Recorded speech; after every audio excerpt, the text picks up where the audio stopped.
this is, they literally took off running because they had to, but this is important to me because Thanksgiving's always been my favorite holiday, and I could never really figure out why. And learning about me, like we have some podcasts where I just kind of talk about my life and stuff, and I did part one, but there's no real, it's just, I'm just going to go with how I feel. It's Thanksgiving, and I think the idea of Thanksgiving from a man's point of view is the best holiday as a provider.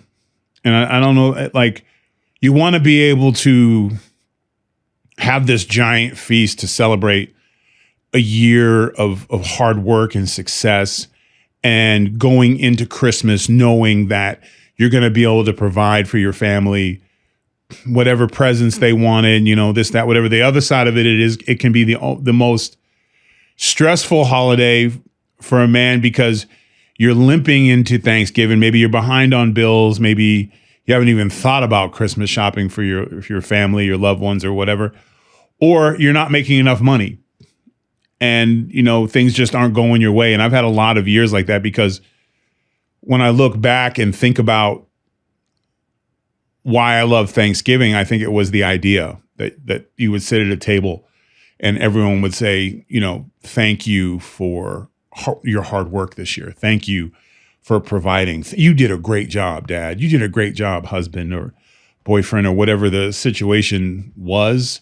So for me, I think that's what the idea of being at the top of the mountain or at the head of the table at Thanksgiving with my family there, friends there. I'm able to fly people in, and they have this giant celebration of what it is to have things and to work hard. So I think that's why I love the idea of Thanksgiving. The hard part is I could say that I probably had more unsuccessful Thanksgivings than successful Thanksgivings in my life. And what I mean by that is, like, not where I wanted to be, not having a family connection, just going through worrying about bills going into Christmas, and making sure, like, if you're going to see what kid, and, just all the stuff that goes with trying to make it when you have put yourself into situations in life where you have to make sacrifices and you have to earn a living. You have to be able to take care of your wife, your kids that don't live with you. Maybe you have a family member who's not doing well, or whatever burden you put on your shoulders as a man.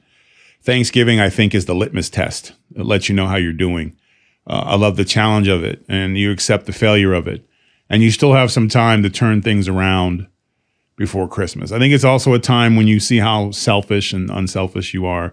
It sees how much you feel loved and respected by your circle, or in some cases when you realize that your circle's too big, or that you focus so much on one aspect of your life. Let's say in my case, working, work.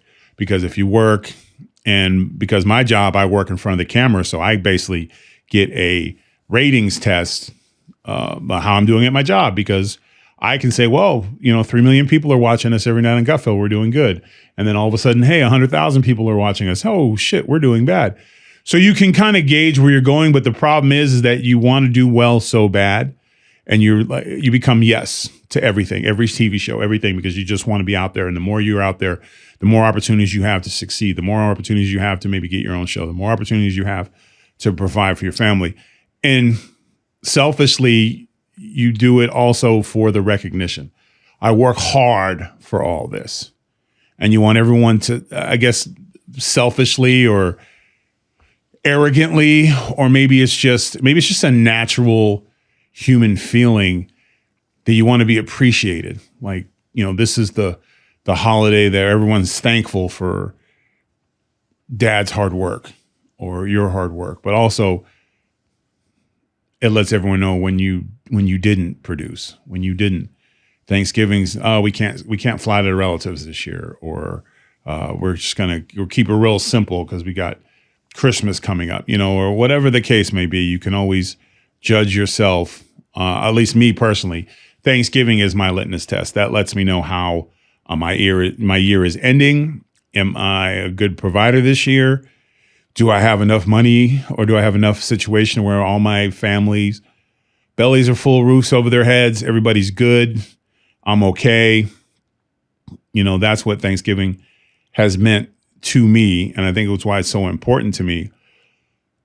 But there is the other side of it, is that you work so hard for everyone to be thankful, but you're not around. So they're not really thankful because you're not around. Like, you're there and it's not a big deal to them because it's just another day at the house for them, but you're a visitor, even though you're the provider. So it can be difficult at times because you're trying to measure, is it better to have or don't have but be there? Is time more important than status, or making sure everyone has what they need?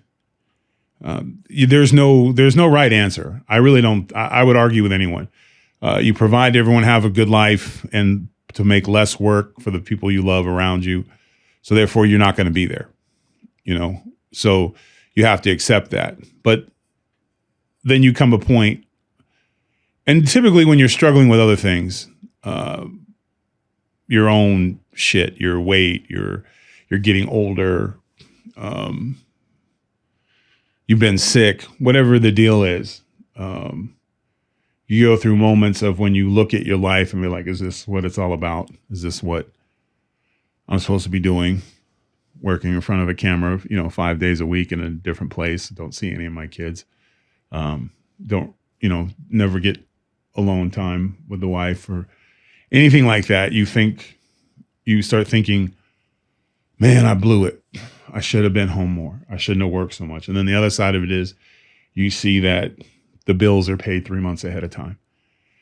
Everybody has nice things. Everyone's clothes are clean. Nobody's got a bad report card because they go to a nice school, or they're homeschooled, or, no one has a car that doesn't have a 225 date on it or a 2024 date on it. Like, you've done it, but you always look at the other side. The grass is always greener at the other side. You always see the guy who's gets to be home with his kids and his wife every day and come home to him, and you think, man, that's lucky bastard. But then he'll look across the street at you in your bigger house and your cars, or see you on TV and go, oh man, that lucky bastard. So it's a double-edged sword, success versus time. And in a perfect world, you can mend it and have it all, but sometimes it doesn't work out like that. In my case, where I have to work in a different state, or I have to travel in different states to be able to give my family a great life, or give my kids the best start. Now, a couple things, like I said, do not have 4 children by 4 different women. Don't recommend it. Love my kids. Wouldn't change them. Wouldn't change anything for the world now. But if you're smart, you marry smart, you build a relationship with that person, you build a friendship with that person, you build a trust with that person, you accept them for their mistakes, you work through things. And then once you guys get to a point, then you have kids. You have to think 3 steps ahead. And it's difficult to do sometimes when you're always behind the 8 ball. And for a long time, I was always behind the 8 ball. And you become impulsive and you do things and you make a lot of excuses. And you forget you ain't thankful for shit because you think everybody owes you something. So Thanksgiving to you really doesn't mean much because you're not happy with who you are or what you are. And there's just a lot of things that go with this. Everyone's anti-aging. Everyone doesn't want to get old. Everyone wants to be young forever. Everybody wants their hair to stay. In my case, beautiful strawberry, blonde, brown, punch you in the mouth, testosterone man beard. Or salty, you can call it that too. But when you start to age, right? For men, it's not so much looks, at least for myself. I didn't really care about, I haven't gotten old, ugly or anything, but like you start to notice things you can't do anymore. For me, athletically, things were changing, like not being able to dunk a basketball or jumping up and down and all of a sudden everything hurts, or, bumping feet in wrestling. Like things start to go, just like little things like playing with your son and he grabs you, and normally you would just snatch him up and put him over your head, and now you got to work, and it's just gradual little things you start to feel a weakness in the gym, and you're tired and it takes you longer to kick out, those things start to weigh on you and you start to feel, you're dying. The process is like, that's what happens. The day we are born, we start to die. So you start to feel that mortality. Like, what have I done with my life? When you get in that like 50 age, and you start looking at your life. Like, I live a life of athleticism, and I played sports, and I wrestled, and I traveled the world. And you kind of look at those things, and then you think about the people were affected while you were on this great adventure, what their life was like for you, and then you find out when you slow down, when you aren't the man you used to be physically, you're not that, imposing monster still. You're starting to, you kind of have like a friendliness to you. You're getting older. There's a weakness there, but you don't understand. You're training your physical strength for mental strength, wisdom, and understanding things, and patience. And your testosterone's not as, you don't want to no longer fight. You want to figure it out. And so that's a power. That's an upgrade, but you don't necessarily always see it that way. And you go through phases where you wonder the sacrifices that you took on, like I took on willingly, but I didn't ask the people that love me if they were good with them. So you kind of go through a point where now you're starting to feel there's a level of invincibility when you're in entertainment or you're an athlete and people pay to watch you, or you put asses in the seats, and there's, people have your action figure, or they buy your book, or they walk up to you and ask you for your autograph. There's a certain high to that. There's a certain, what's the best way to describe it? It's a false love. It's important. Like, your fans' admiration is important. It matters. It shouldn't be the most important thing in your life. The people that are in your day-to-day struggle in your circle, that should be your most important thing. But I think you can acknowledge it. I think you can feed off it. I think it can inspire you. I think you can be humble and thankful for it. I always laugh when guys complain. But everywhere I go, people recognize me. I'm like, that's a first world problem, bro. And that means what you're doing is working, because eventually they're not. Happens to everyone. I used to tell all my buddies in wrestling, I'm like, hey, look, we're all getting fired. It doesn't matter. You're getting fired, cut, however you want to put it. TV, same thing. Eventually somebody will be a little funnier, probably a little easier to get along, probably a better dresser, probably wears pant leg down, and it just happens. Or as the new blood comes in, maybe my memory is starting to go a little bit, or maybe I'm not as quick with the wit as I used to be, or I'm forgetful, or whatever. You age, and that's when I think you start to get scared. That's when Thanksgiving starts to matter, because you look at the people around you on Thanksgiving as you are feeling your own mortality, and maybe they're not thankful for you. Maybe they think the life that you led wasn't the life they wanted, and when they're kids or a wife or a boyfriend, girlfriend, or whatever your situation is, and they've been with you on this and they stayed for whatever reason they stayed. Sometimes they stay for like the financial security, which is, I think, probably the worst reason to stay with somebody, because that means you have to like fake everything just so you can have money. And I think if you don't love somebody, you should tell them. I think if you don't know them anymore, you should tell them. Preferably, not 2 minutes before they go on TV, but you know what I'm saying? But like, and the same thing, you don't call home, the morning of, you're coming home for Thanksgiving, you're like, hey, honey, it's I'm never coming home. You don't do that either. But I just feel like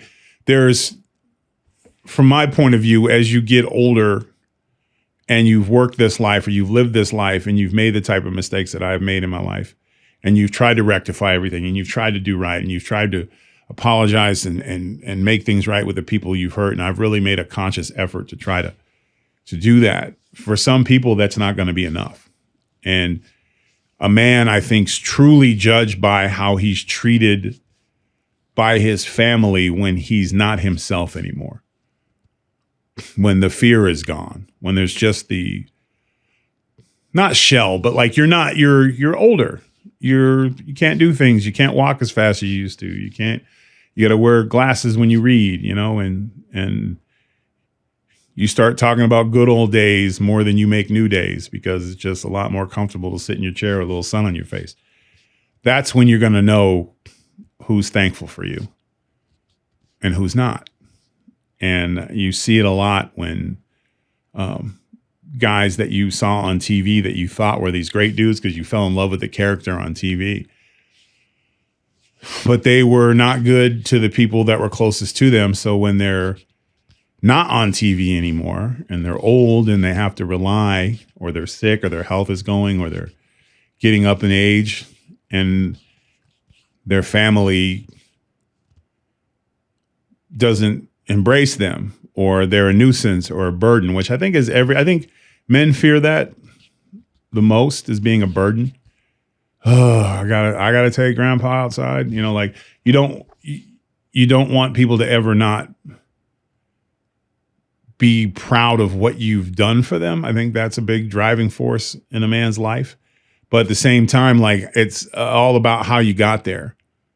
Like, what did they lose that you weren't necessarily aware of or didn't care in some cases?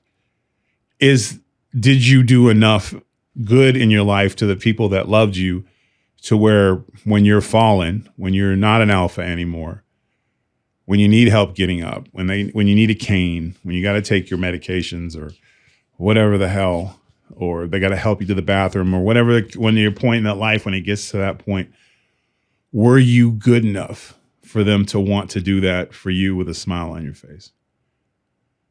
And I think that also is when a man's at his weakest, because you're not as strong as you used to be. You're no longer the guy, And so I think when it comes to Thanksgiving, those are the type of things that as I get older pop into my head even more. So then as you get ready for Thanksgiving and you hear more about the nuisance of Thanksgiving, the planning, the food, the cooking, the this, the that, and you interpret that for, they're not really thankful for me anymore. And you can interpret a lot of things the wrong way, the right way.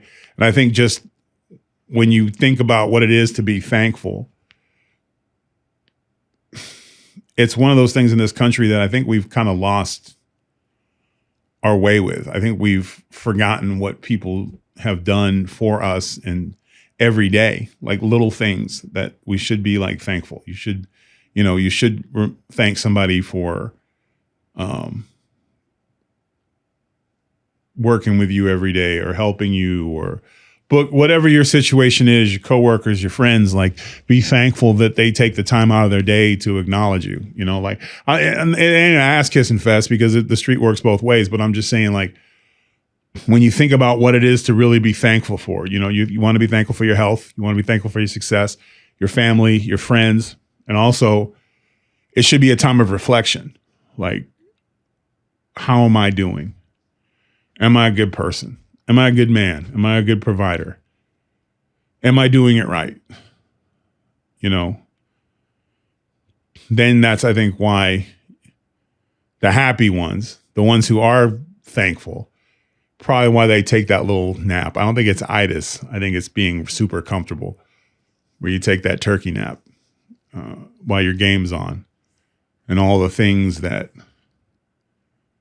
you work hard all year for, to be surrounded by the people who love you. And it should be like cold outside, but like, you don't need a blanket, but like, you're on the couch dozing off, and you're just power sleeping so you can digest for round 2.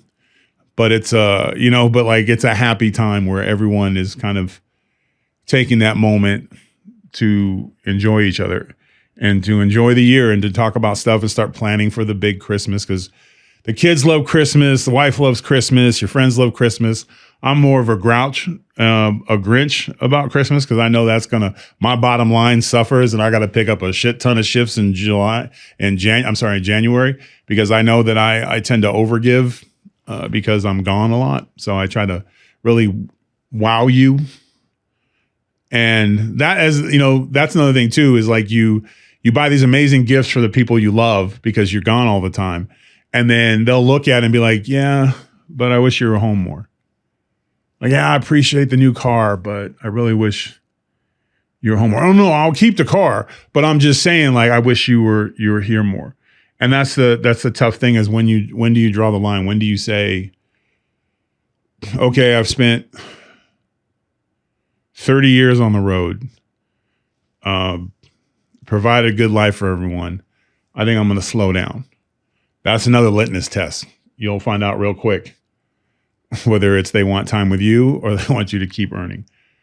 So there's a lot of levels to being thankful as a man. I think it has 1,000% to do with the feelings of the people around you. If you're a man who's taken on the challenge of being a provider and trying to make a better life for your family. But even as rough as that sounds, there's no substitute for sweet potato casserole. Just putting it out there. You can be having the worst day ever. There's something about marshmallows, not burnt on the top, just kind of browned. Phenomenal. But my all-time favorite that I'm always thankful for is my canned cranberry sauce. That, like my pant leg up, is a staple. It is my favorite thing. I didn't know it came in a can as I was a kid, and the very many few times I got to go to Thanksgiving with like my grandmother and actually be at the same table. Never at their house, but they came out to California one time, and my grandmother cooked, and I saw these perfectly sliced cranberry sauce, and it was like I was like, how did she do that? That's amazing. And I remember asking her, like, how did you get the cranberry like that? And she's like, it's an old family secret. One day I'll tell you. I had no idea it was in the can, but like to me, it was magical. And so I would be like, Grandma, could you make some more of that cranberry sauce? And she'd be like, sure. And she would always like go in the other, wouldn't let me see it because she was just opening the can, dumping it out, and she'd cut it. And I remember, I think it was my brother ruined it for me because she left and I was like, man, that cranberry sauce that Grandma makes is gone. He's like, what are you talking about, fool? There's like 6 cans in the cabinet. Like, it's not cans. And then my mom was like, yeah, she opens it up, look, and it comes right out. And I was like, oh, can we keep this in the house always? So I literally always have a can of cranberry sauce somewhere in the house, because even though my grandmother did, I wouldn't call it a lie, but yes, it was a lie. But like it was kind of like a cool, funny family thing she was playing with me, because I really believed that she, mixed up this cranberry sauce and somehow got it in a perfect, yes, clearly it looks like it comes out of a can now, but at the time, I would have believed anything that my grandmother would have told me. If she would have told me that Puff the Magic Dragon was her Siamese twin and they had to get separated at birth and he died, I would have believed her, because she was just that important to me. I didn't get a lot of time with her, but I did fall for all her little tricks and stuff. And it worked, because I think of it fondly to this day. Like if you brought me the freshest cranberries from all the land, I'd be like, nope, you got it in a can. And I literally, if I am going, I don't like to go to other people's houses for Thanksgiving because of what I just talked about, as far as like an alpha man, it's like your territory, your thing. But if I was, and they said to me, like, well, what do you make? What do you bring? I'll be like, well, we could do the casserole. We could order a turducken, maybe. Phenomenal. I highly recommend them. Very good. Or, whatever. But I don't think you bring another turkey to another man's house. It's rude. It's like asking his wife on a date.